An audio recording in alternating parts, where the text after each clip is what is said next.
Kami bersyukur Tuhan atas segala sesuatu yang Engkau telah lakukan untuk kami 2000 tahun yang lalu di atas kayu salib. Pengorbanan dan pencucuran darah yang begitu mahal untuk kami, orang-orang yang berdosa ini Tuhan.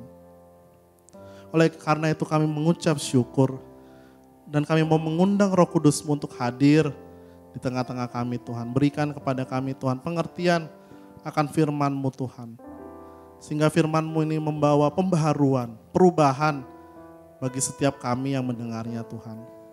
Berkati mulut bibir hamba-Mu ini Tuhan, biar segala sesuatu yang keluar hanya berasal dari firman-Mu saja Tuhan. Dan berkati juga bagi kami yang mendengar, agar setiap perkataan Tuhan yang dari firman-Mu bisa mengubahkan hati kami Tuhan.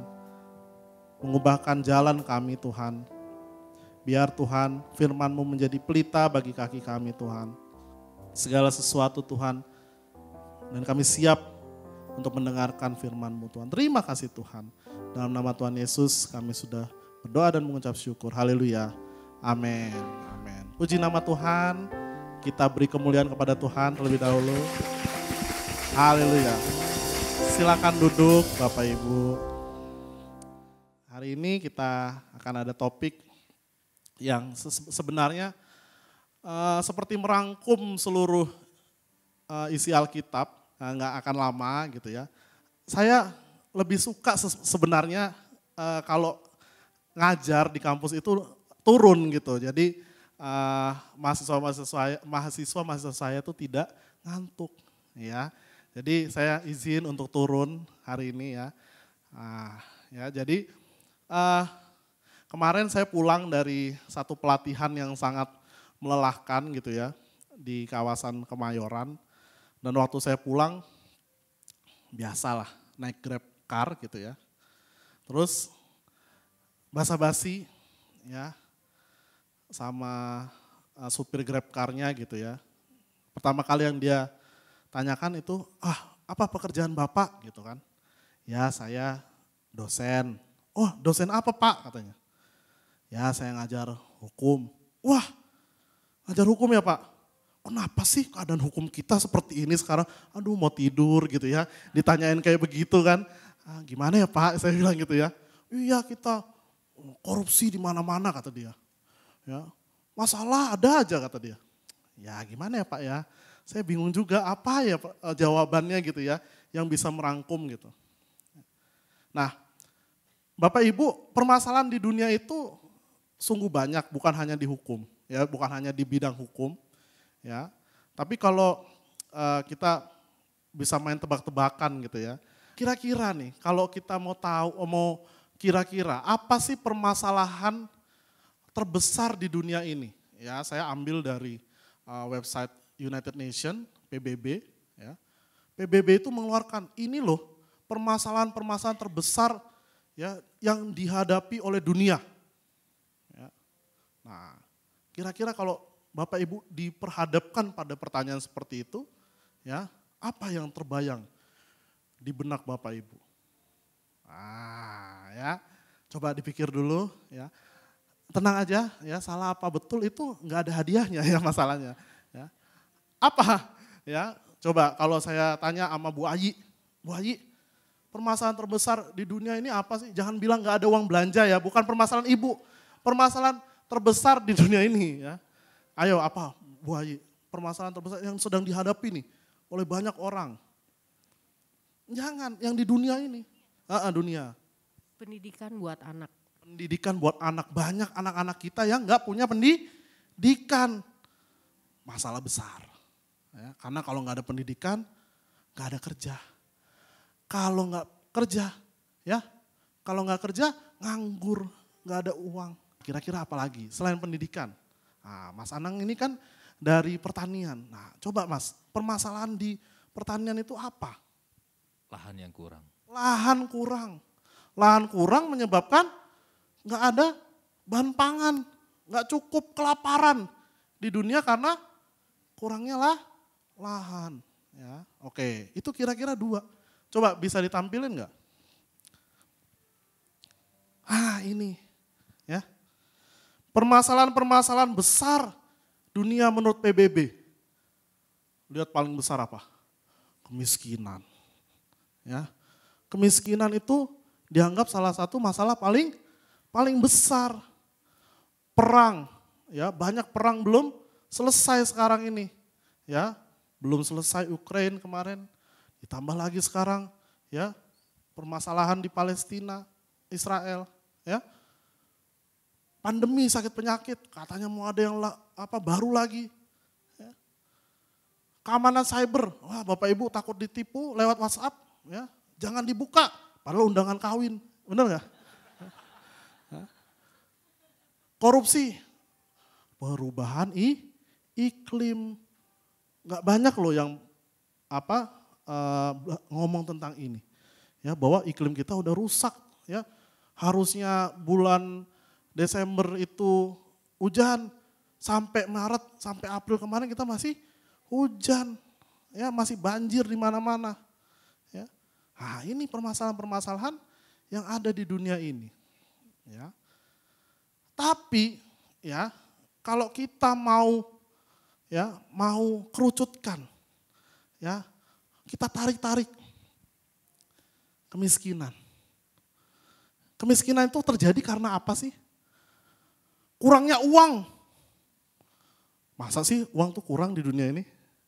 Kurangnya sumber daya. Masa sih sumber daya itu kurang? Atau saya balik. Permasalahan kemiskinan adalah karena distribusi kekayaan yang tidak merata. Coba next slide.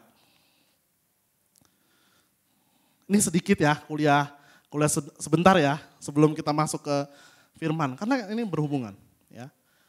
Bayangin ini di Amerika ya, saya bicara di Amerika.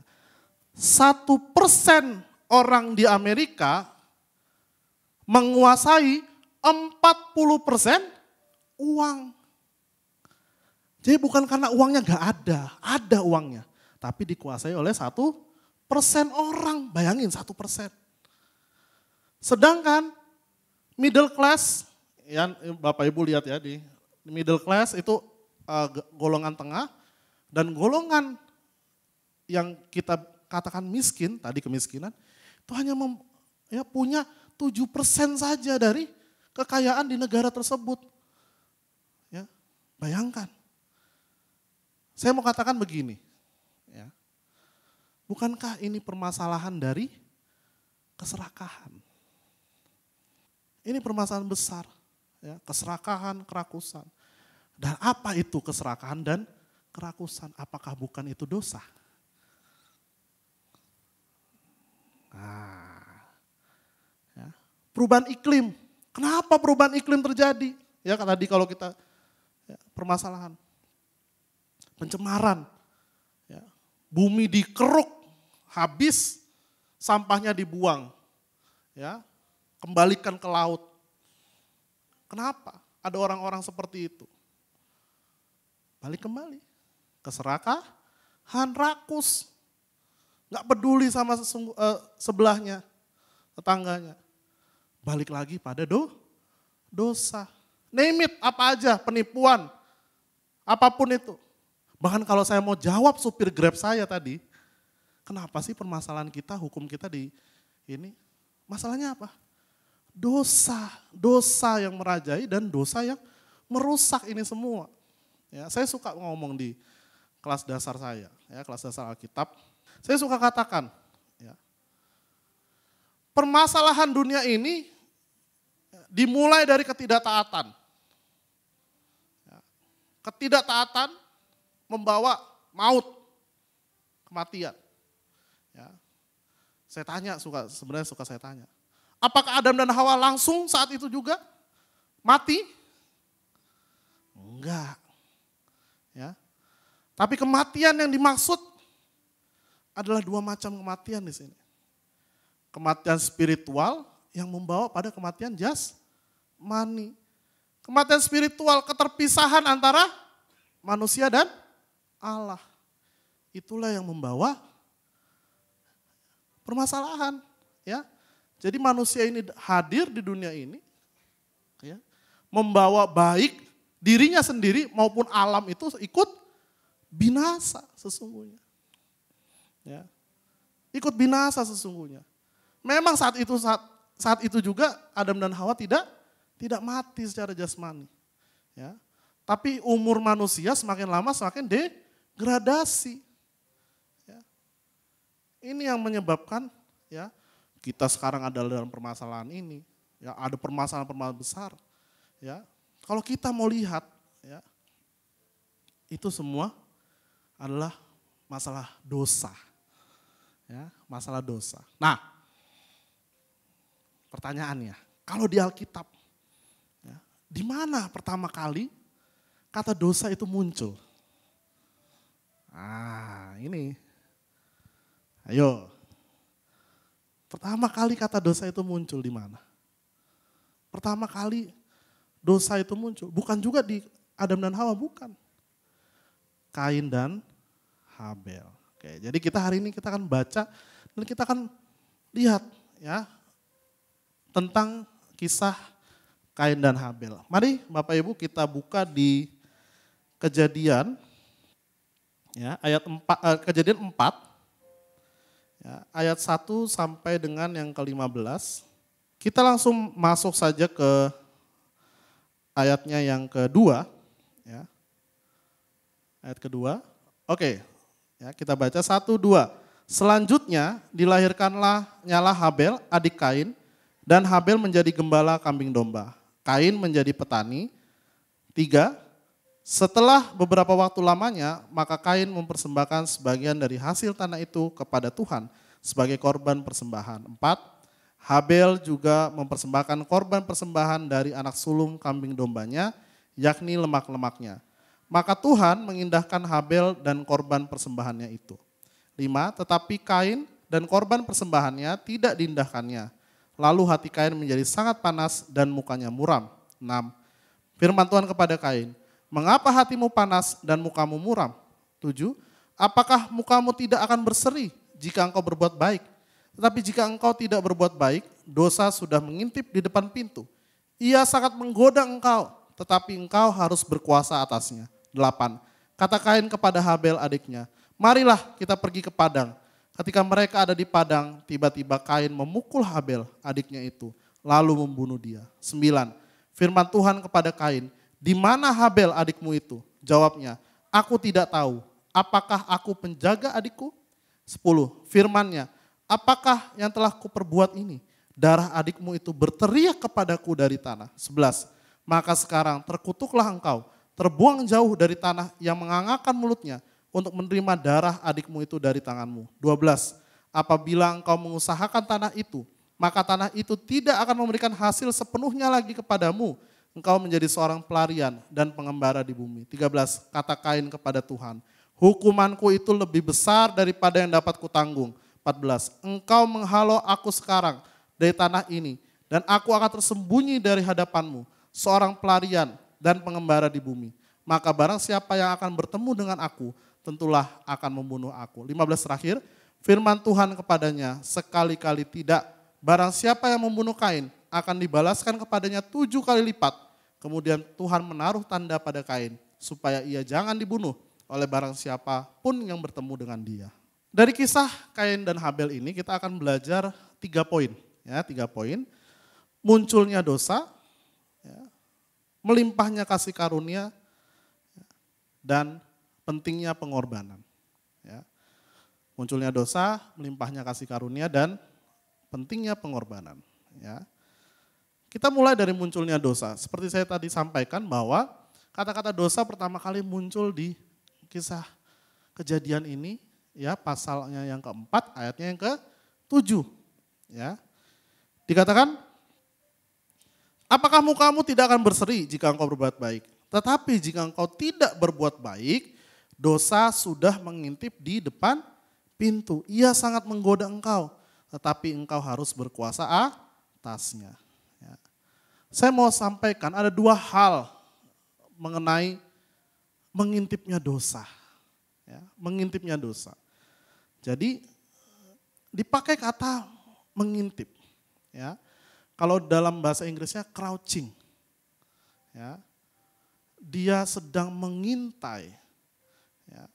Coba bisa sampai kasih gambarannya seperti apa? Ting.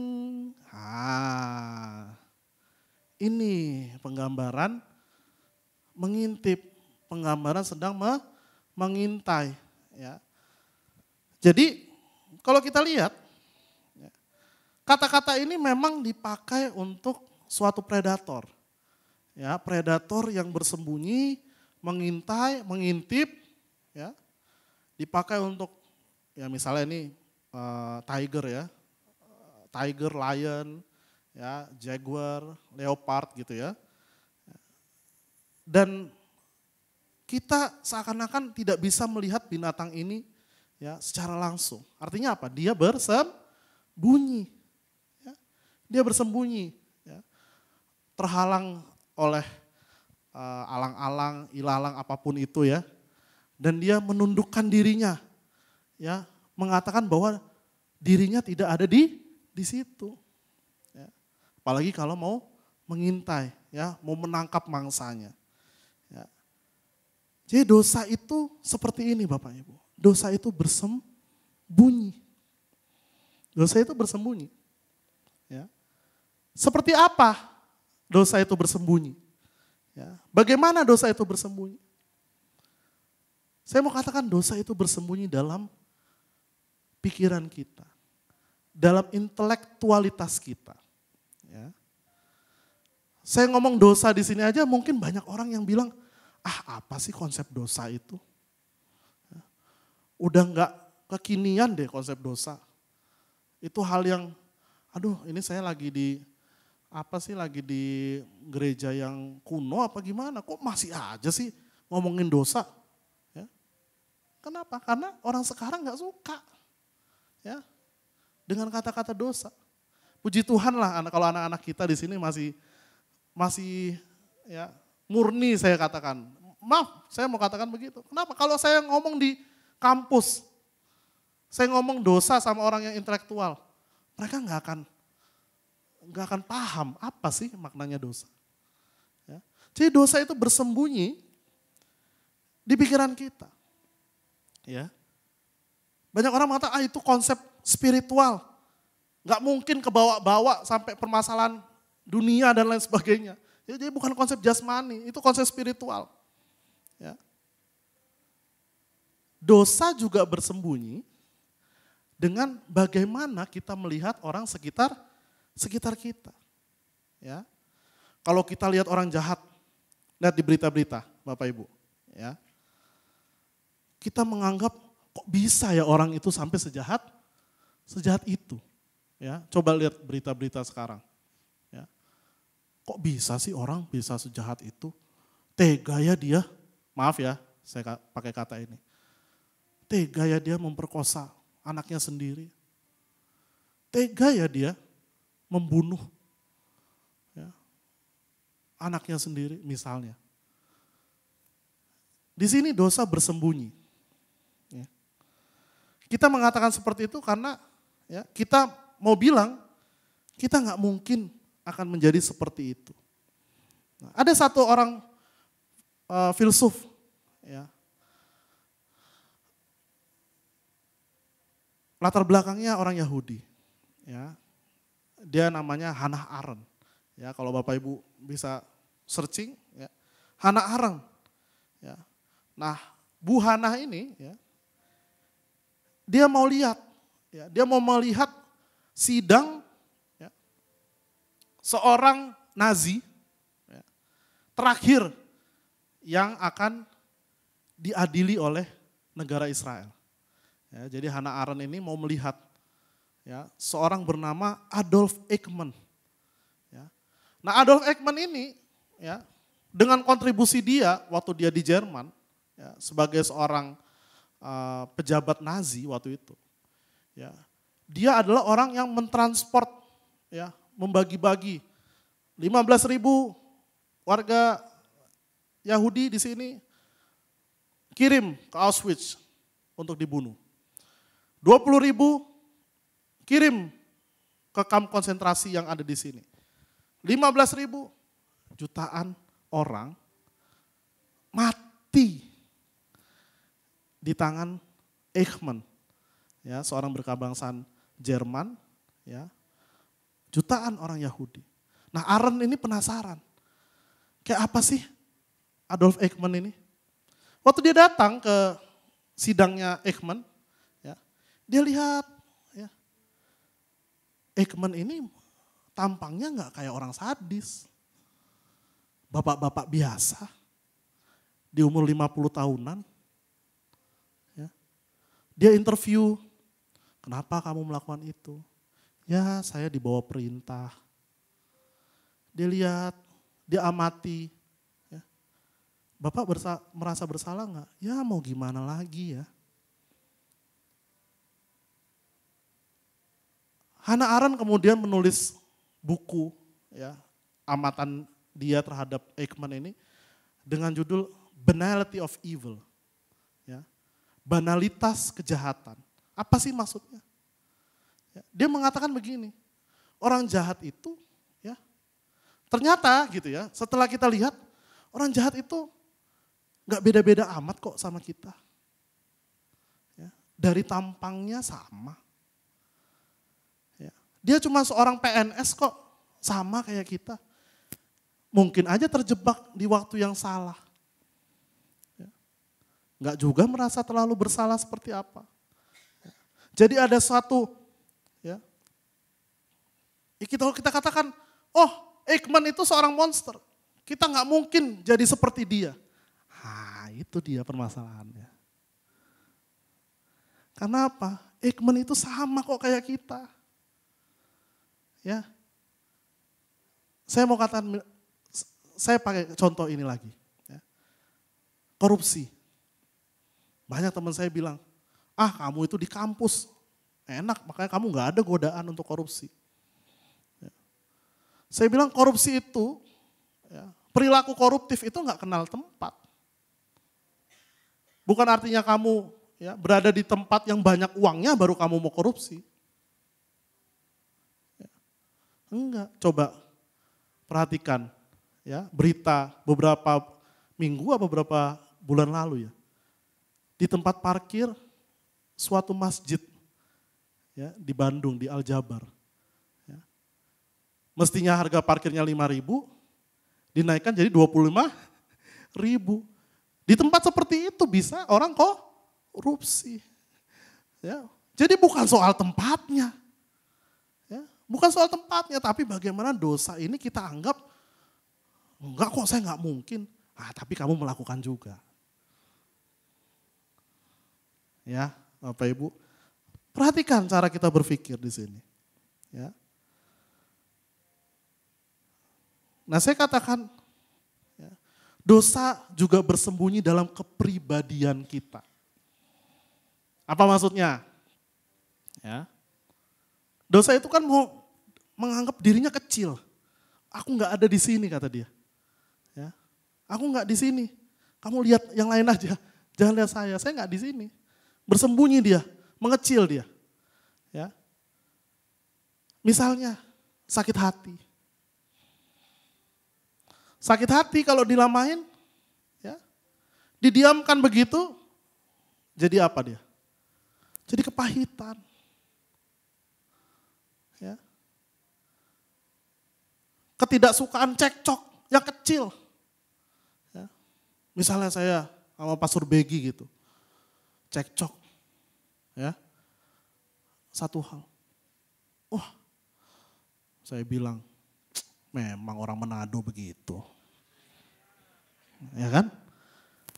Cekcok yang kecil, jika didiamkan, saya sangkut pautkan dengan ras dia, akan jadi apa? Rasisme. Saya disakiti, itu ngomongin apa? Victim mentality, mentalitas korban. Gak adil, orang gak adil sama saya. Saya yang jadi korbannya selalu. Kalau didiamkan, ya, itu bisa menjadi apa yang Nazi itu lakukan loh Bapak Ibu. Nazi itu kenapa mereka sampai seperti itu? Karena mereka merasa mereka adalah korban. Dunia nggak adil sama negara saya. Ya, ceritanya pasca Perang Dunia I. Ya, dunia menghukum Jerman untuk membayar semua perbaikan yang dia tinggalkan karena Perang Dunia I. Negara nggak adil, dunia nggak adil sama negara kami. Victim mentality. Akhirnya apa? Ayo bangkit, berjuang. Kita agresi militer besar-besaran. Bunuh tuh orang Yahudi yang menyebabkan ekonomi kita seperti ini. Hati-hati. Hal-hal kecil, dosa yang bersembunyi itu, ya, lama-kelamaan dipupuk, didiamkan, ya, itu akan menjadi besar. Enggak kok, saya bukan orang yang workaholic kok. Saya hanya rajin aja. Saya enggak serakah kok, saya cuma khawatir mengenai uang. Ya, Bapak Ibu, ya. Dosa mengatakan dirinya kecil, dia bersembunyi, berdiri di pojokan. Ya. Di sini Allah memberitahukan kepada Kain sebelum dosa itu dilakukan loh Bapak Ibu. Sebelum. Ya. Jadi artinya kita sudah tahu sebenarnya dosa itu ada. Jangan kita main dengan dosa itu. Ya. Kalau Bapak Ibu nonton film gitu ya. Ya saya tahu sih nggak boleh ya nonton film horor ya. Tapi ya kalau kita sudah pernah bertobat ya kalau yang kan ada tuh scene, ya, tiba-tiba mati lampu, gluk, gitu ya. Kedengeran suara kerek di basement. Ya. Tokohnya yang dilakukan apa? Masuk dia malah turun kan. Udah tahu itu ada salah di situ pasti sesuatu itu kan kita yang nonton kan gimana sih? Udah tahu ini ada something gitu kan di situ. Ya. Tapi dia masuk, itulah kita. Ya. Seperti itulah kita, sudah dikasih tahu. Ya. Jadi selain ketersembunyian dosa, ya, ada juga kuasa dosa. Ya. Jadi kuasa dosa ini, Bapak Ibu, dia efeknya seperti domino. Ya. Lingers. Ya, Dr. Paul 2 minggu lalu kalau nggak salah bilang kalau orang mabuk itu ya, nempel itu baunya. Ya. Nah, dosa itu begitu. Ya. Dia nempel, susah sekali untuk dihilangkan. Ya. Nah ini satu hal yang saya perhatikan. Ya. Kita coba buka di Roma 7 ayat 19 dan 20. Ya. Paulus mengatakan, Roma 7 ayat 19 dan 20. Sebab bukan apa yang aku kehendaki, yaitu yang baik yang aku perbuat. Melainkan apa yang tidak aku kehendaki, yaitu yang jahat yang aku perbuat. Ayat 20. Jadi jika aku berbuat apa yang tidak aku kehendaki, maka bukan lagi aku yang memperbuatnya, tapi dosa yang diam di dalam aku. Ini kayak orang gila ya berarti. Loh aku mau melakukan yang baik kok nggak terlakukan gitu, ya malah yang jahat yang terlakukan, ya yang dilakukan yang jahat. Kok begitu ya? Ternyata kata Rasul Paulus karena dosa yang diam. Ya. Lantas gimana kita? Ya, bagaimana kita ini ya, terlepas dari dosa ini? Coba di ayat 24. Ya. Kata Rasul Paulus, aku manusia celaka, siapakah yang akan melepaskan aku dari tubuh maut ini? Siapa yang bisa? Aku udah binasa deh aku, celaka deh aku. Ya. Untungnya ayat ini enggak berakhir di sini 24. Coba kalau berakhir di sini ini adalah catatan bunuh diri. Udahlah, bye-bye gitu kan. Ayat 25. Siapa yang melepaskan aku? Syukur kepada Allah oleh Yesus Kristus Tuhan kita. Ya. Jadi kuasa dosa itu tidak lain tidak bukan hanya bisa dilawan oleh Kuasa Kristus. Ya. Kuasa daripada Kristus. Nah, saya lanjut dulu ya ke poin kedua. Saya kan memperlihatkan ya, bagaimana Allah ya, bekerja melalui kasih karunia-Nya ya. Tadi kita lihat ya bahwa sebelum Kain melakukan dosa, Allah sudah mengintervensi. Dia katakan, Kain hati-hati loh. Ya. Kenapa kamu muram mukamu itu? Ya. Bandingkan Bapak Ibu. Kita, ya dunia, bukan kita lah, kita aman lah. Dunia selalu menganggap Allah itu sebagai apa? Hakim, kejam, polisi dia, polisi universal, alam semesta. Ya. Ada yang salah sedikit, hukum. Salah sedikit, hukum. Ya. Binasa. Tapi kita lihat di sini.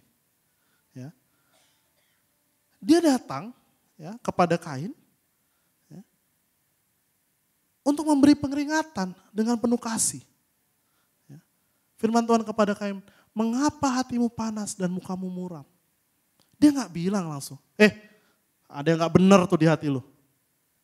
Ubah gak? Enggak. Dia bilang apa? Dia kasih pertanyaan. Di sini kita lihat bahwa Allah itu adalah seorang penasihat. Great counselor, bukan hanya great judge. Dia bukan hanya orang yang, atau Allah yang menghakimi, enggak. Dia menasihatkan kita. Ya. Lihat di sini Kain ini sedang depresi. Sedang depresi. Ya. Muram mukanya. Ya.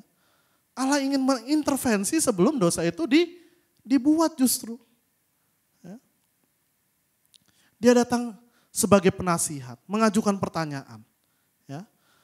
Allah nggak langsung ujuk-ujuk bilang, kamu berubah ya. Gitu. Enggak. Ya.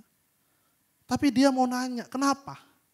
Karena Allah mau lihat apa yang di dalam kamu. Allah mau kamu lihat apa yang di dalam kamu. Paham? Allah mau kamu lihat ke dalam. Kenapa kamu marah? Kenapa kamu tersinggung? Kenapa kamu dendam? Kenapa kamu benci? Allah pengen kita melihat itu ke dalam. Jadi inilah sisi Allah sebagai penasihat. Dan waktu Kain telah melakukan perbuatan dosanya, lihat, ya, lihat dengan sungguh-sungguh. Ya. Di sini ya, Kain mengatakan kepada Tuhan, ya, hukumanku itu lebih besar, ya di ayat 13. Hukumanku itu lebih besar daripada yang dapat kutanggung. Ya. Gimana ini Tuhan? Hukumanku besar sekali. Lantas di ayat 15 Tuhan mengatakan, firman Tuhan kepadanya, sekali-kali tidak. Barang siapa yang membunuh Kain akan dibalaskan kepadanya 7 kali lipat. Kemudian Tuhan menaruh tanda pada Kain supaya ia jangan dibunuh oleh barang siapapun yang bertemu dengan dia. Bapak Ibu, bukankah ini tentang kasih karunia? Bukankah ini tentang kasih karunia? Ya. Perhatikan loh. Kain ada gak minta maaf? Tuhan aku bertobat. Gak ada. Yang diperhatikan, yang Kain perhatikan apa? Hukumannya. Kalau orang bertobat Bapak Ibu, dia peduli gak akan hukumannya? Gak terlalu peduli. Yang penting pertobatan dulu. Kalau orang gak bertobat, yang dia lihat apa? Hukumannya. Aduh hukumannya berat banget sih. Perhatikan, ya. Tapi, ya, pun Kain seperti itu, tidak ada rasa bertobat, ya. Tapi Tuhan tetap memberikan kasih karunia. Ya.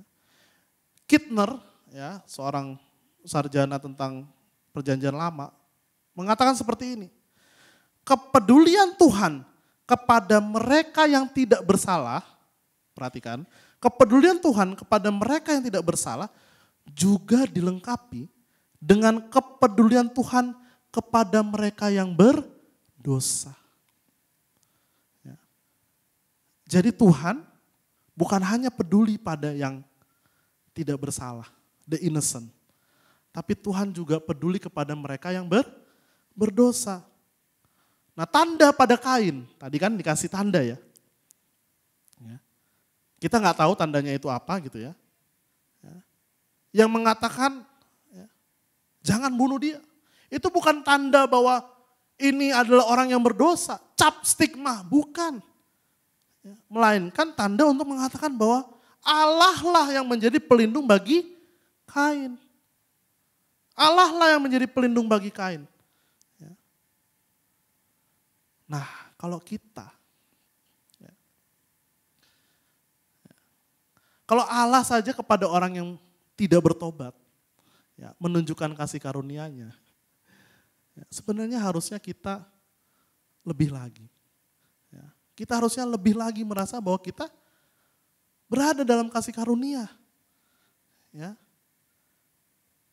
Dan sisi lainnya, apakah kita bisa seperti Allah? Bersikap kasih kepada orang-orang yang menurut kita tidak bertobat. Ini pertanyaan bagi kita semua. Kepada orang yang tidak bertobat, Tuhan justru menunjukkan kasih karunia-Nya. Jadi kalau Bapak Ibu di sini saya rasa lebih dari Kain. Karena pasti menunjukkan pertobatan. Kalau Allah saja kepada orang yang tidak bertobat dia menunjukkan kasih karunia-Nya, bagaimana dengan kita? Dan yang terakhir Bapak Ibu, mulai mendarat nih. Saya akan bicara mengenai pentingnya pengorbanan. Boleh ditunjukkan, sebenarnya judulnya belum ada ya dari tadi ya. Tring judulnya.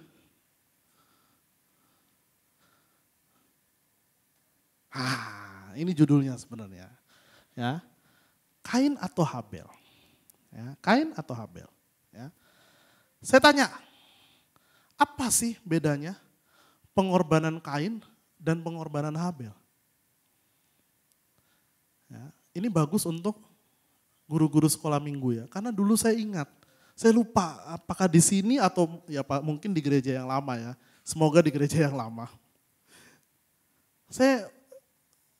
Seingat saya kita tuh diajarin begini, oh Kain itu memberikan pengorbanan sayur, ya sayurnya itu udah lesu-lesu gitu kan, sedangkan wah Habel itu daging berlemak dan bagus sekali. Ya benar sih kalau kayak gitu ya benar ya Tuhan pasti akan lebih mengindahkan Habel. Ya. Tapi enggak ya. Kalau saya lihat ya keduanya memberikan memang pekerjaannya itu yang diberikannya itu. Ya. Kain seorang petani diberikanlah hasil-hasil produk bumi.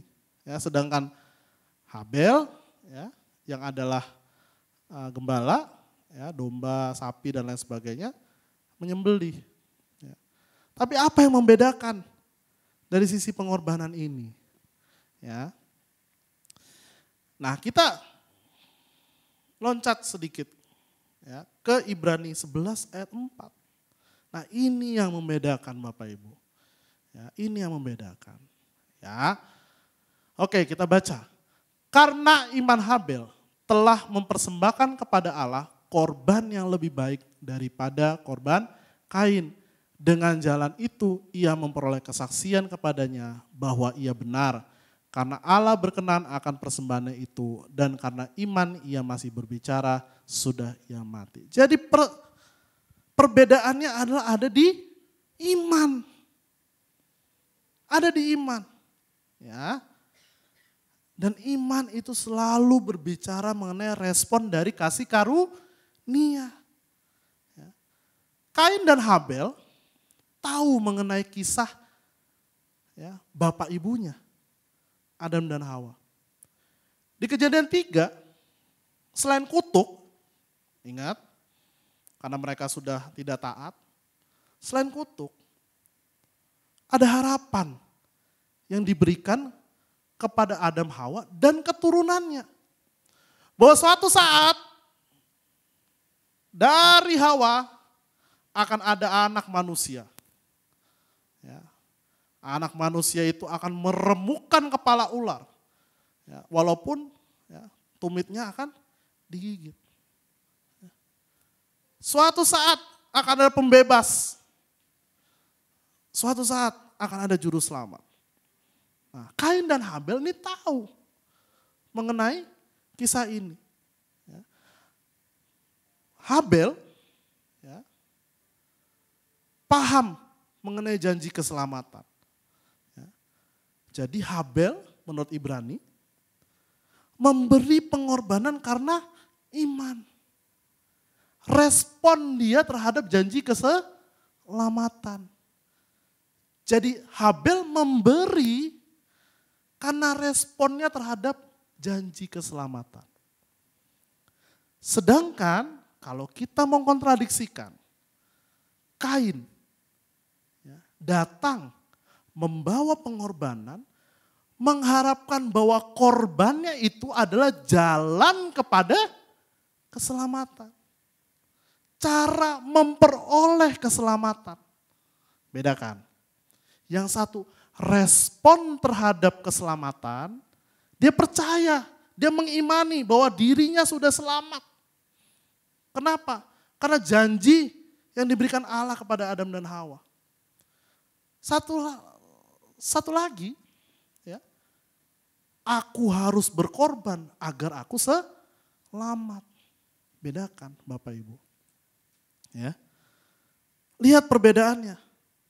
Jadi Kain membawa apa yang telah ia lakukan. Ia membawa kebaikannya. Ya. Perbuatan baiknya. Ya. Namun ia menjadi sangat marah karena Allah tidak mengindahkannya. Dikatakan Allah tidak mengindahkan persembahan dari Kain. Ya. Jadi kalau kita mau tahu, kita itu Kain atau Habel. Kalau kita mau tahu, ya, kita itu lebih kepada Kain atau lebih kepada Habel sih? Gini caranya. Ya. Kalau ada permasalahan dalam hidup kita, kalau ada problema dalam hidup kita, kalau doa-doa kita tidak dijawab, apakah kita marah kepada Tuhan? Kita sudah melakukan segala sesuatu. Dari bibir kita katakan kita sudah diselamatkan. Namun saat doa kita tidak dijawab oleh Tuhan. Keinginan kita tidak dijawab oleh Tuhan. Kita marah. Kita mau keluar gereja aja deh. Kenapa? Karena saya udah melakukan ini. Sumbangan saya udah gede. Saya udah melayani. Kalau ada yang kita tersinggung, lantas kita mau keluar gereja. Kita mau keluar dari jalannya Allah. Seperti itukah kita? Jangan dijawab. Itu artinya kita mau katakan Tuhan itu berhutang sama kita. Ya. Tuhan itu berhutang sama saya. Kenapa? Karena saya sudah ini. Di list deh itu. Ya. Kita tidak berkorban karena merespon kasih karunia Allah. Tapi karena kita berusaha mencapai Allah dengan kebaikan kita. Jadi Kain digambarkan sebagai orang yang grumpy, selalu marah. Kain selalu merasa superior, ya, di atas Habel. Kain membenci Habel, tapi Habel tidak membenci Kain. Habel enggak tuh merasa superior di atas semua orang lainnya, enggak. Ya. Jadi yang mana kita? Kain atau Habel? Lantas kalau kita tanya, saya mau jadi seperti Habel. Ya. Maka seperti apa saya harus menjadi? Nah, Saya mau katakan, lihatlah kepada Habel yang sejati. Habel yang lebih besar. Siapa Habel yang sejati? Dan siapa Habel yang lebih besar? Ratusan tahun kemudian, ada keturunan dari Adam dan Hawa yang hidup di bumi. Penuh kasih, penuh iman seperti Habel. Dan dia juga dibunuh oleh Kain. Kain orang bermoral, Kain orang yang baik, Kain orang yang beragama, yang mencoba menggunakan Allah daripada melayani Allah.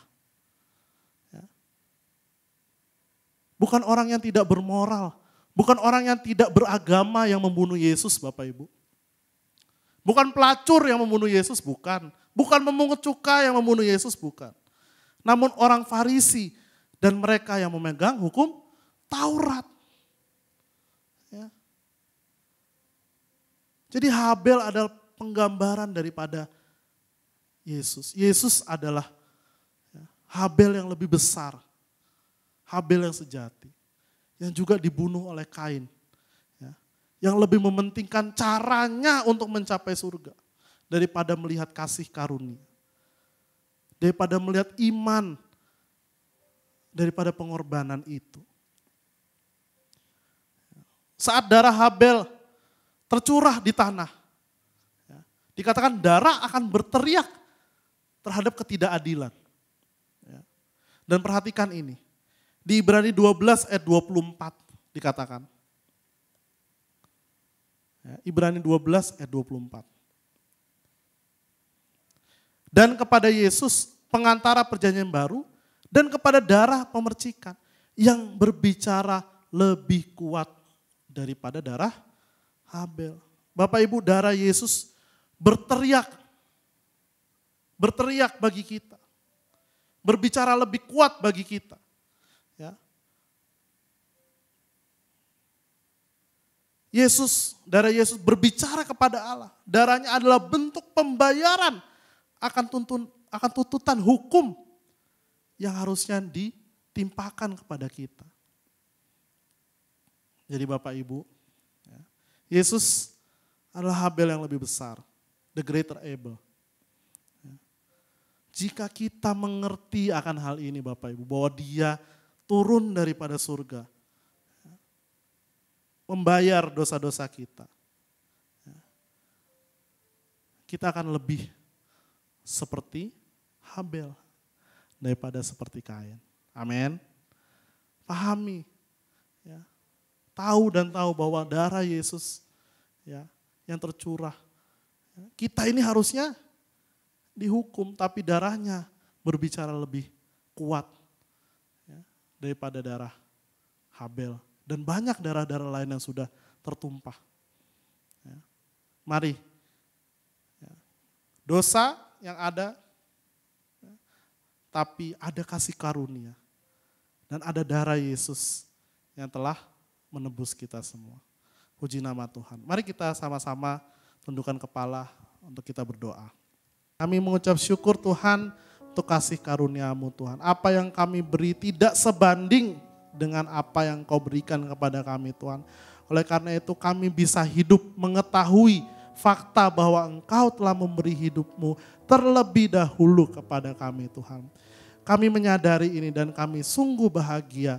Ada kebahagiaan yang tidak terucapkan yang akan kami terima Tuhan dalam kehidupan kami. Keluar dari ruangan ini kami akan menjadi orang yang berbeda. Karena kami tahu ada Allah yang sungguh-sungguh ada untuk kami Tuhan. Terima kasih Tuhan. Saat ini hamba nyatakan berkat perlindungan Tuhan ada berada di atas setiap jemaat. Di dalam ruangan ini Tuhan. Kami percaya Tuhan Engkau menyertai kami sampai Engkau datang kembali kedua kali Tuhan. Terima kasih Tuhan. Terimalah berkat. Dan dalam nama Tuhan Yesus, Allah Bapa dan Roh Kudus kami terima berkat ini Tuhan. Dalam nama Tuhan Yesus, haleluya, amin.